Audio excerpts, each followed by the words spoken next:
as we gather today to celebrate the culmination of efforts to promote balanced, evidence-based reporting on labor migration, recognizing the invaluable contributions of migrant workers to our societies.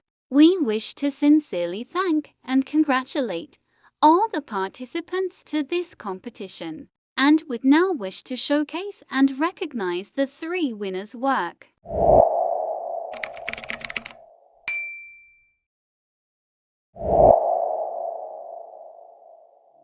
At least 1,000 Zimbabweans who worked in South African gold mines under the Witwatersrand Native Labour Association, UNHCR, are set to benefit from the provisional compensation pool of R5 billion that has been set aside. The number of ex-UNHCR workers from this country could, however, double, as the vetting is still underway. The authorities are currently involved in engagements to ensure full operationalization of the payment process. Shimiso Trust, which was set up in 2020 after ex-UNHCR workers won a class action lawsuit in the High Court of South Africa in 2019, is responsible for handling the compensation process. In an interview with this publication, Shimiso Trust Executive for Stakeholder Relations and Communications Ms. Lusanda G said enough money had been set aside for payment to the beneficiaries. The settling parties agreed to an amount of R5 billion.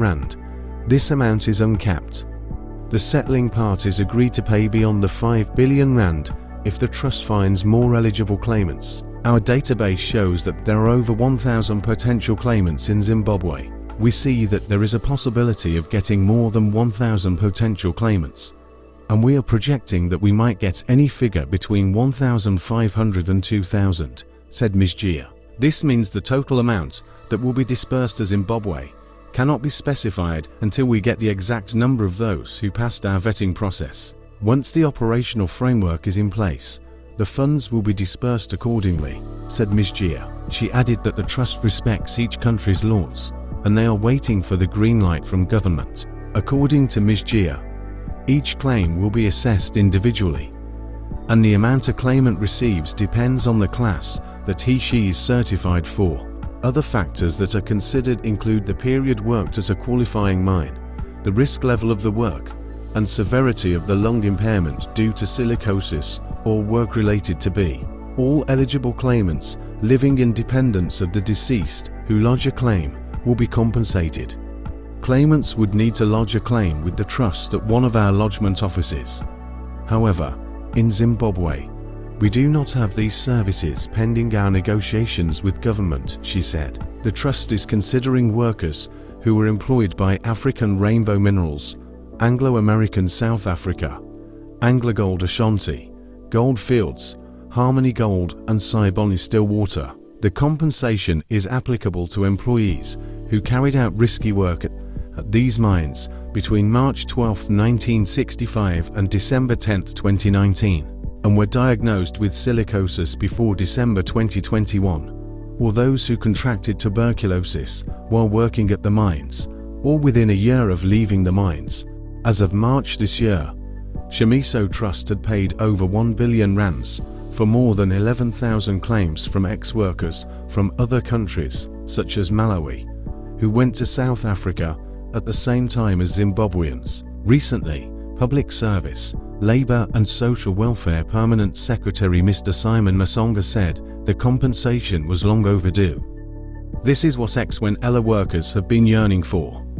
What they need to do is to compile all the necessary documents to prove that they worked for the said companies. Contractual documents are crucial, they are present, but affidavits cannot be taken as evidence in the process, according to the Shimiso Trust representatives who visited the country late last year, said Mr. Masonga. Ex-UNHCR Miners Association of Zimbabwe National Chairperson Mr. Charles Nyawacha said, the process is going on well, as government's intervention helped to lay the roadmap. The process, although it seems to be long, is going on well. During the mid-century gold rush, thousands of Zimbabweans migrated to South Africa, where they ended up contracting respiratory diseases, such as TB and silicosis, as a result of poor ventilation in the mines.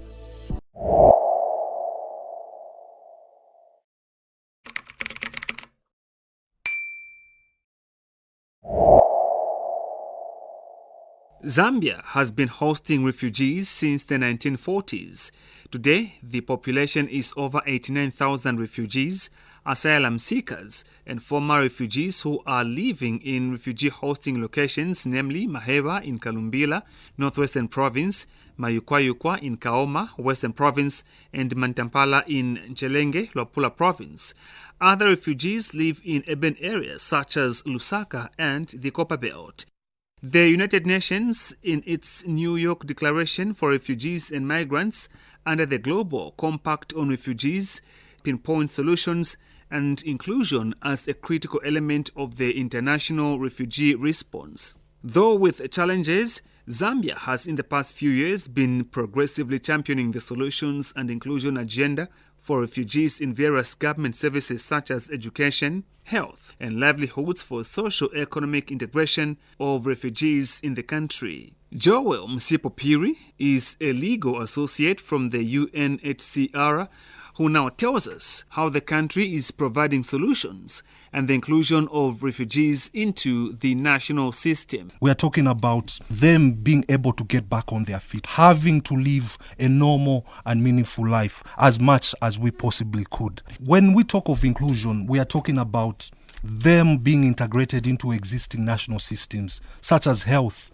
education, agriculture, and so on. These are some of the major tenets when it comes to put people back into their normal life. They need these aspects in their lives in order for them to continue living a life that's normal and very meaningful. When we talk about the inclusion of refugees into the national system, one might wonder whether that is a national risk. Joel also tells us the importance of having solutions for refugees as well as including them into the national system. This is a less costly measure because we'll be including refugees in programs that are already existing, services that are already benefiting Zambian citizens. If we are to achieve Agenda 2030, we need to have a systematic and uniform provision when it comes to services. Zambia has been on this path for providing solutions and the inclusion of refugees for some time and has recorded some success which have been exemplary to the rest of the world. Leokanji Piri is a senior legal advisor from the Office of the Commissioner for Refugees under the Ministry of Home Affairs and Internal Security, who now tells us how Zambia has fared under the solutions and inclusion agenda for refugees into the national system. We've got government schools in settlements, which both the refugees and Zambians are able to benefit from those schools. And I wish to say that with this free education, which is from grade 1 to grade 12, even refugees are benefiting. They're going to school without paying anything to acquire education. Furthermore, I would wish to state that we have been able to increase tertiary level scholarships to enhance access at tertiary level and also helping refugees to find apprenticeships, including with private sector companies. David William is a refugee from Burundi who now tells us about his stay in Zambia. For the people who have finished like grade 12s and who wants to access tertiary schools, there's a challenge of getting access to study because of studying permit. And looking at for someone who's just from grade 12, he can't manage to pay the money that they ask for study permit. So it can be good if government can help us in that sector because we also wish to see Zambia improves in different sectors, as we also given an opportunity to contribute in any organizations. Edidia Banza is also a refugee from the Democratic Republic of Congo who now tells us how she would like to improve Zambia when she is fully integrated into the Zambian system. Thank you for the government once more again for honoring us and for the more support they've given us and the support that are yet to come. I believe it will be good, and I would like to, as I'm in this work as a cutter, there are few females in this work, so I would like to also teach my fellow women's girls to also know how to do the work that I'm doing. I would like Zambia to grow up. I would like Zambia to benefit. The task of ensuring solutions and inclusion for refugees in Zambia is not just a task for the government and the UNHCR, but the whole society, the UN, NGOs, private sector, as well as you and me. Joseph Piri, reporting for ZNBC Radio 2 in Lusaka.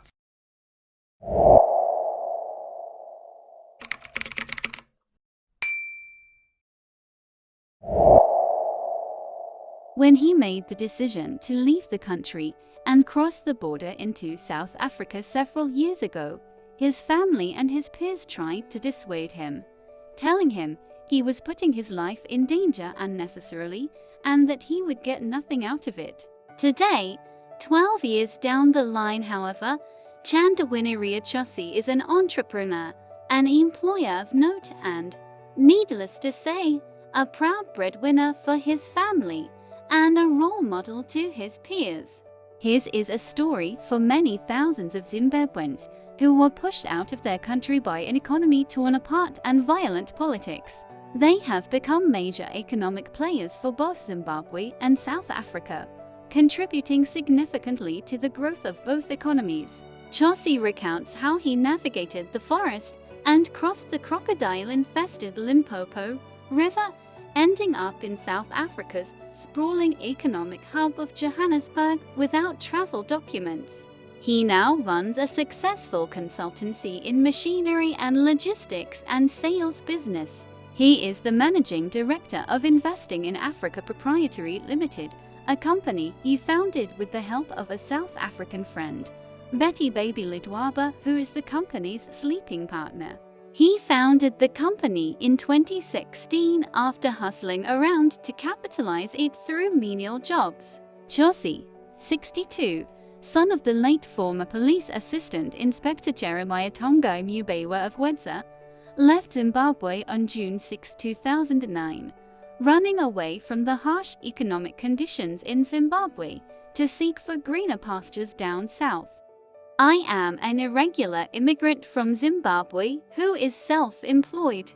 I run a business, a machinery consultancy, logistics and sales here in Johannesburg, Chosi said. Each country has rules and regulations for anyone forming a company, and we were privileged to have a local member, Lidwaba, a very honest and straightforward person to deal with.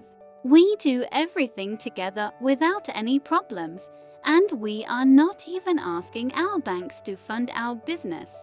Our business is self-financing, Chosi said. I am in the process of regularizing myself in SA. I wasn't going to expose myself with the system or the law enforcement. I have played low because of my status. Yes, the government of South Africa knows that I am illegally, hence the name Chandawiniria Chosi. I am not evading the immigration laws, but I am within the system. I have managed to avoid any illegal dealings with anyone, and I stick to my straightforward business. Chosi said his business had branches in other African countries, which include Zimbabwe, Zambia, Botswana, and Eswatini. Besides being homesick and away from close relatives, Chosi says he is content with the life he is living in South Africa as his family back home is enjoying a comfortable life. We have the African continent as our first priority, he said. As people of Africa, we should share ideas towards African development. It breaks my heart seeing African leadership going to the Western world and Asia to look for investors when our own continent is brimming full with resources, Chosi said. Chosi considers both South Africa and Zimbabwe as home owing to shared languages and cultures. There are many other Zimbabweans who, like Chosi, have made it in business and are contributing to the economic development of both Zimbabwe and South Africa, even though they may be in the neighboring country irregularly. Kambu Maguni, 47, of Gwanda in Matabeleland South migrated to SA in 2008 without travel documents, but used the cross-border transport operators popularly known as Omalietha. Due to harsh economic conditions back in Zimbabwe, he found himself in Johannesburg, where he now operates a car repair garage with a South African partner. He initially had managed to acquire asylum status, but his papers have since expired, and he is now an irregular resident in that country. Life has been okay since I started car repair services, but because of the current situation caused by the COVID-19 pandemic, everything has just gone down in terms of business, Maguni said. Maguni took his immediate family to South Africa, including his wife and 3 children. Estimations by the Zimbabwe community in SADC organization, My Right to Vote Pressure Group, and others are that between 3 million and 5 million Zimbabweans now live in South Africa after fleeing economic and political crises in their country. Of those figures, the majority are irregular migrants who cross the border into South Africa without travel documents, and most of them do menial jobs, where they are often subjected to unfair labor practices due to their status. ZCSA Chairman Ngabuto Mabhina said there are a number of Zimbabwean illegal immigrants who are running small and medium enterprises in SA. The requirement is that one must have 5 million rands to qualify for a business permit. Mabhina said, this 5 million rands should have been made outside South Africa. The challenge that we have is that we have business people who have assets or money that is worth more than 5 million rands, but because they reside in South Africa, they do not qualify for a business permit. We are hoping for the white paper on international migration, which recognizes such migrants within the SADC region and will allow such people to run businesses in South Africa. The white paper on international migration proposes a SADC work visa. We believe that once it is operational, such immigrants or business people will then qualify to apply for the SADC visa so that they are able to run their businesses freely. Mabhina said the South African government had already begun to review its white paper on international migration, which was adopted in 1999. This process started in 2015. But the white paper was gazetted in 2017 and is now before Parliament, he said. The reason to review the white paper on international migration as adopted in 1999 was the realization that the immigration policy in South Africa is Eurocentric and does not accommodate Africans. It is not Pan-Africanist in outlook. He said the process was before Parliament to see if the proposal contained in the white paper as gazetted in 2017 would be incorporated into the Immigration Act, and this was expected to happen in 2022. Assuming that were to happen, it would then afford an opportunity to immigrants from the SADC region, those who are in South Africa, those of low skill in different sectors, to regularize their stay in line with the act, that is, if it is going to be adopted. Mabhina said, the discussions with the government of South Africa and other stakeholders are an ongoing process to ensure that people are regularized. We are also alive to the fact that especially under COVID-19 many jobs have been lost and people are continuing to flock into South Africa. It's also adding pressure to social services in SA and pressure in poor communities, leading to xenophobic attacks that we have seen in the past. Mabhina said while they did their best for regularization of citizens as proposed through the international migration paper, it was critical that Zimbabwe and other neighboring states build economies that employed their own citizens, as opposed to having young people migrating to South Africa in droves. He said the Zimbabwean government and other governments also needed to build their economies to lessen the burden on South Africa. We are making an input in the drafting of diaspora policy as proposed by the Zimbabwean government, Mabhina said. One of the issues we are raising is that while we have migrants coming to South Africa to work, we should not look at only how Zimbabwe benefits in the diaspora, but also focus on how we can keep our people in the country. We think that political and economic reforms may create a conducive environment back home, which will lead to investment in Zimbabwe, and less people will leave the country. The Migrant Workers Association MWASA Chairman Buthelez Nyati is hoping that the white paper for international migration would be adopted soon. He said MWASA was working within the labor space by engaging the labor federations like South African Federation of Trade Unions SAFTU, Congress of South African Trade Unions COSATU, and other federations within the SADC region to create migrants' desks in their affiliates to facilitate the organization of migrants, including their movement within the SADC region for better socio-economic activities. We envisage a situation where a person can be even organized from their country of origin into a union so that the migrants are protected from exploitation and get a good and safe landing in their host countries. Solidarity among workers should cut across borders, Nyati said. COSATU International Relations Secretary Sonia Mabunda Kaziboni said as the home for millions of South African workers, through their engagements with workers on the ground, their strong relationship with friends from the Zimbabwe Congress of Trade Unions and a network of progressive SA civil society organizations representing Zimbabweans, they were aware of the existence of Zimbabwean migrants running businesses who are yet to regularize their stay in the country. However, we are unable to give an estimated number of such businesses. Over the years, Zimbabweans have been granted many favors, including the Zimbabwe Special Permit, so people have had ample opportunities of regularizing their stay, Mabunda Kaziboni said. She said while they may not be aware of the specific policies regarding businesses owned by irregular migrants, the irregularity of their stay in South Africa may make it difficult to acquire formal documentation to regularize their stay, such as those with study, spousal or other permits. Generally, it is no secret that South Africans hold negative sentiments towards non-South Africans, Mabunda Kaziboni said.